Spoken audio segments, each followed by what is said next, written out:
Rabbi shrah li sadri wa yassir li amri wa ahlul 'uqdatam min lisani yafqahu qawli.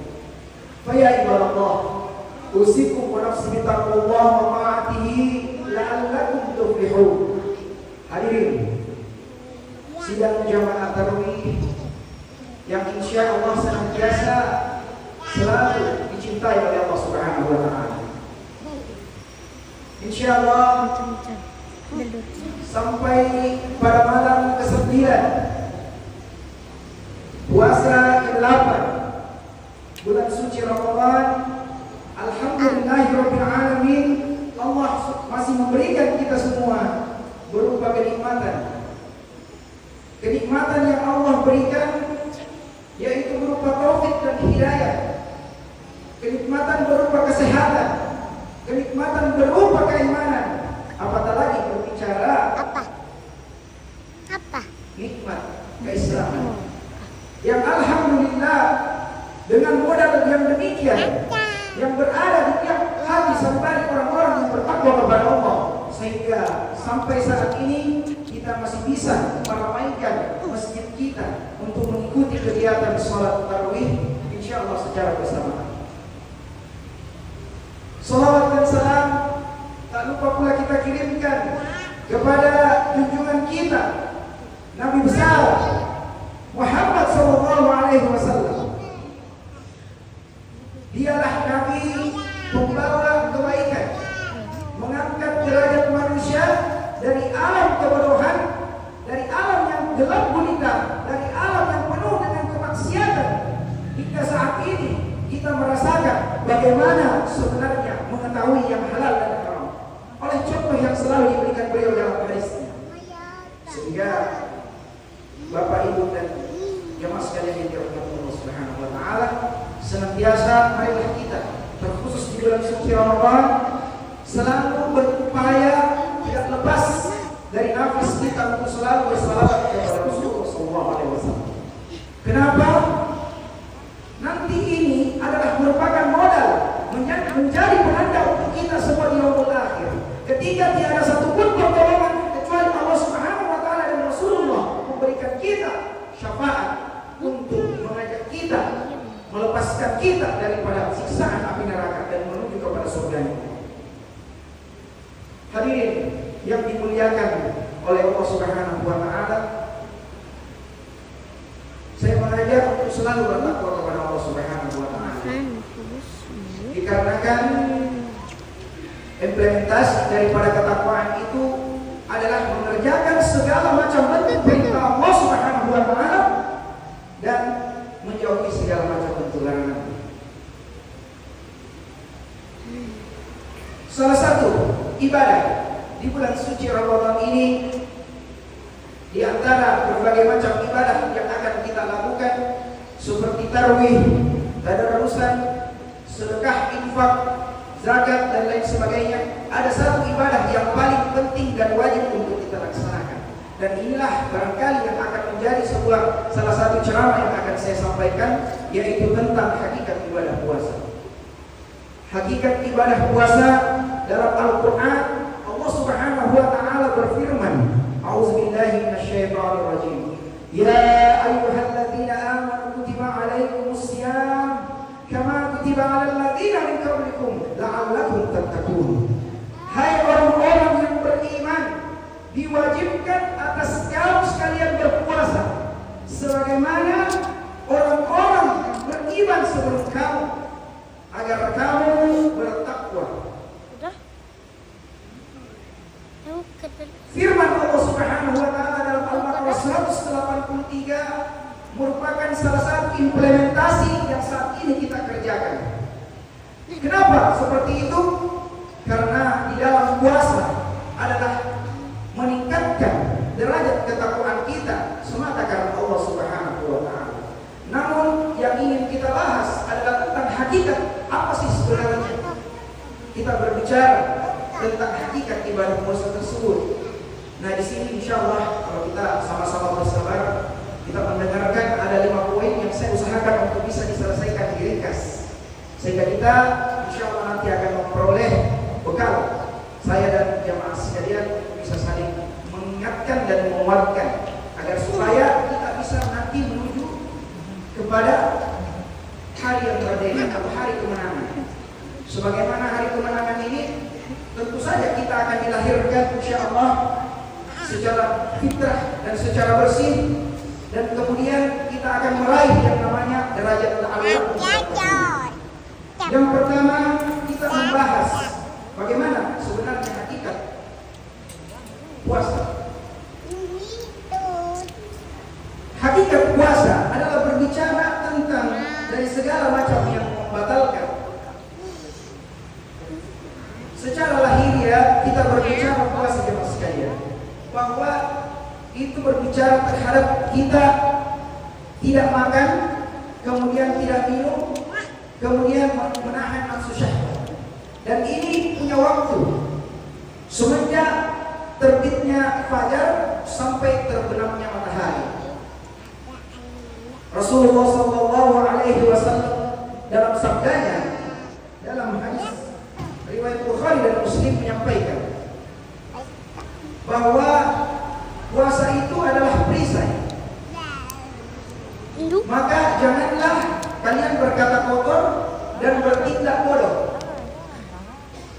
Jika seseorang mengajak kamu, mencelamu, mengajakmu berselisih dan mengajakmu bertengkar, maka katakanlah kepadanya, aku sedang berpuasa. Kalau bahasa Arabnya, ana asumu. Kalau bahasa Bugisnya, mempuasakan. Ayat agama tak jauh. Inilah hakikat yang pertama yang kita ketahui, bukan saja berbicara pada persoalan kita menahan lapar, kita menahan dahaga, kita menahan nafsu syahwat kita, tetapi di dalam pelajaran puasa kita bisa mengambil sebuah pelajaran tentang bagaimana memperbaiki akhlak dan perilaku kita. Hanya dengan memperbaiki akhlak karimah kita, memperbaiki perilaku kita antara sesama manusia, antara sesama keluarga, antara sesama kawan-kawan di kantor, antara sesama orang-orang yang di bawah garis kemiskinan dengan kita, maka inilah yang membuat nanti kualitas puasa kita akan diterima di sisi Allah Subhanahu wa taala, insyaallah. Kemudian yang kedua, bagaimana hakikat ibadah puasa ini? Berbicara tentang melatih kesabaran dan mengendalikan hawa nafsu. Puasa selalu mengajarkan kita semua untuk bersabar. Bersabar dalam segala macam bentuk ujian yang diberikan Allah Subhanahu wa taala. Baik dalam ujian hidup, baik dalam ujian ekonomi, penyakit. Mungkin barangkali juga ada yang diberikan oleh harta kekayaan oleh Allah Subhanahu wa taala, itu juga merupakan ujian. Sehingga ini kita harus berhati-hati dan selalu berpedoman berpegang teguh kepada hanya kepada Allah. Innallaha ma'as-sabirin. Sesungguhnya Allah Subhanahu wa taala dekat kepada orang-orang yang bersabar. Sehingga dalam ilmu mahfuz dikatakan, as-sabr yu'inu ala kulli amalin. Setiap daripada pekerjaan yang ingin kita lakukan dengan kesabaran akan ditolong oleh kesabaran itu untuk menyelesaikan semua pekerjaan kita. Di satu sisi Rasulullah SAW mengungkap tentang bagaimana kesabaran ini, bahwa as-sabru nisfu sabr, bahwa kesabaran itu adalah bagian daripada separuh daripada puasa. Itu adalah asyam nisfu sabr, bahwa puasa itu sebahagian daripada kesabaran. Dengan berpuasa tentu saja ini akan melatih kepada kita semua bagaimana menjadikan nafsu makan, kemudian amarah dan syahwat kita menjadi terimplementasi di dalam latihan spiritual kita, agar supaya kita mampu mendekatkan diri kepada Allah Subhanahu wa taala semata, tidak yang lain-lain. Kemudian yang ketiga, hadirin yang dirahmati oleh Allah Subhanahu wa taala, adalah meningkatkan ketakwaan dan keikhlasan hanya kepada Allah Subhanahu wa taala. Hakikat ibadah puasa adalah merupakan yang sangat istimewa. Karena kalau kita berbicara puasa, hadirin jemaah sekalian, Tidak ada seseorang pun yang mampu, yang tahu apakah kita berpuasa atau tidak, kecuali orang tersebut yang melaksanakan dan dengan Allah Subhanahu wa Ta'ala. Disinilah peringkat esensi daripada kita berbicara makna ketakwaan dan keikhlasan. Ada juga sebagian kita yang berpuasa bukan karena Allah, cuma hanya sekadar untuk mengikuti komunitas, mengikuti orang-orang sekitar, bukan karena Allah Subhanahu wa Ta'ala. Ini barangkali misalkan yang anak-anak muda yang kadang-kala tergoda dengan hal-hal yang semacam ini. Niatnya puasa, besok tidak apa di warung kopi. Niatnya puasa, besok tidak apa di warung. Ini kan artinya tidak membuat hati kita ini bersandar hanya kepada Allah Subhanahu wa Ta'ala. Bahwa Allah Subhanahu wa Ta'ala berfirman dalam satu hadis qudsi yang diriwayatkan oleh hadis riwayat Bukhari dan Muslim. Sebagaimana Allah Subhanahu wa Ta'ala berfirman, setiap amal anak Adam kecuali berpuasa, puasa itu untukku dan aku sendiri yang akan memberikannya pahala. Pertanyaannya, siapa yang tidak memberikan pahala? Yang sangat luar biasa langsung memberikan. Tidak ada artinya dunia ini kalau Allah sudah memberikan kita pahala. Sehingga hal ini kita berbicara terhadap keikhlasan dan ketakwaan hanya kepada Allah, bahwa puasa adalah ibadah yang sangat erat kaitannya dalam hubungannya langsung hanya kepada Allah Subhanahu wa Ta'ala. Selanjutnya yang keempat, diri kita yang kepada Allah Subhanahu wa Ta'ala, peduli kepada kaum miskin, fakir miskin, kaum terlantar, anak yatim, dan kaum duafa. Pada saat kita melaksanakan puasa di siang hari, sangat terasa sekali penderitaan yang kita rasakan. Kalau kita lihat secara logika manusia, bahwa kita menahan lapar akan membuat tubuh kita menjadi lemah, membuat tubuh kita tidak bisa berkonsentrasi, tubuh kita tidak bisa melaksanakan. Kadang-kadang kita hanya tertidur saja terus. Tetapi inilah makna terkait pada persoalan kita, kepedulian kita terhadap orang-orang yang di bawah garis kemiskinan ini.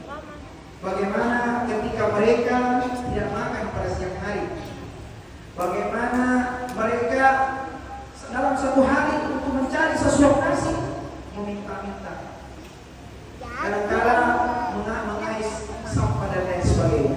Nah inilah, atas dasar inilah dorongan kita semua di bulan suci Ramadan, rame-rame kita bertakwa kepada Allah dengan jalan bersedekah, peduli kepada orang-orang tersebut untuk memberikan mereka bantuan makanan.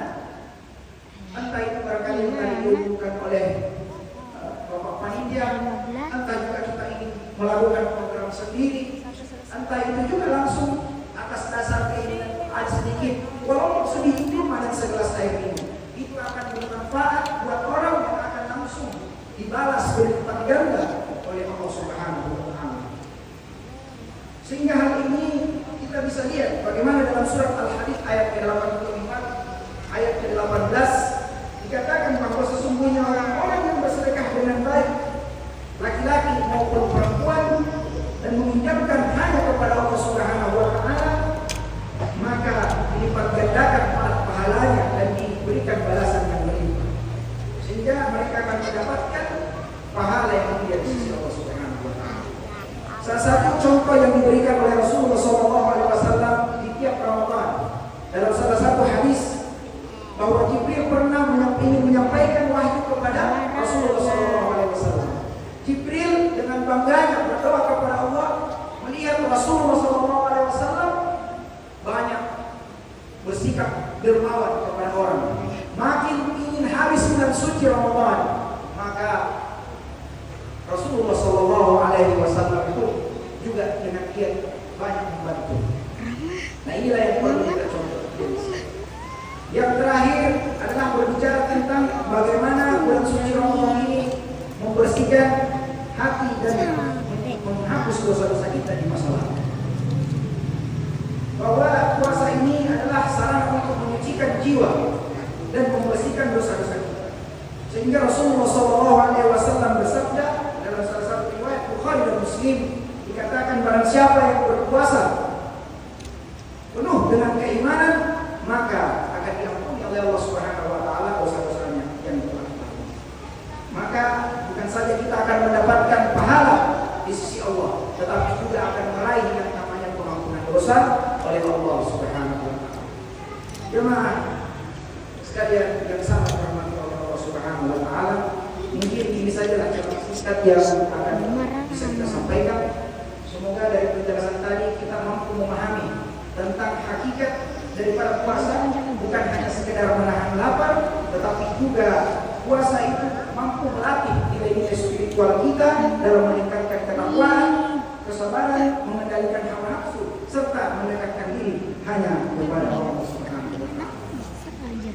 Jika ada sumber biadab, bolehlah kita menimbang lagi. Jika ada umur kita panjang, insyaallah bolehlah kita bertemu lagi. Usikum wa nafsi bitaqwallah wa ma'atihi la'allakum tuflihun. Assalamualaikum warahmatullahi taala wabarakatuh.